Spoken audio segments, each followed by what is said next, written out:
3DX 15 मिनिटात करू शकतोय, हे मशीन 10 मिनिटात करते. म्हणतोय ना मी, अजून बी 1 रुपयाचा काहीच खर्च नाही केला. आता दुसरे मशीन आहेत माझे, रोज काही ना काही चालू आहे. पहिलं बी मी जुनं 3DX 2012चं मशीन विकूनच हे बुल घेतलेलं आहे.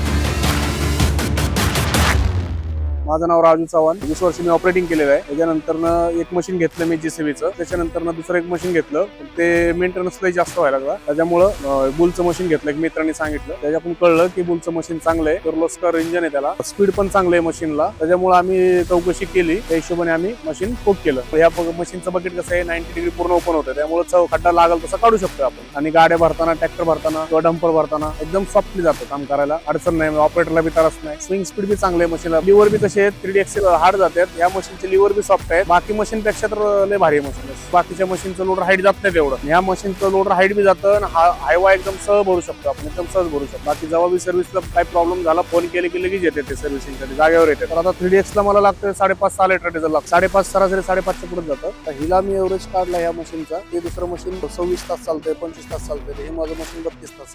कमी RPM मध्ये असून बी स्पीड जास्त आहे मशीनला, त्याच्यामुळे काम बी स्पीड होतं आणि आपलं डिझेल बी बचत. महिन्याला नाही म्हणलं तरी तुम्हाला सांगतो, साधारण 700-800-900 रुपये रोजचं डिझेल बचत होतं माझं. साधारण 30,000 रुपये महिन्याला डिझेल. आता मला जर परत मशीन घ्यायचं असेल, जुनं जे मशीन आहे 3DX ते विकून बुलचंच घेणार.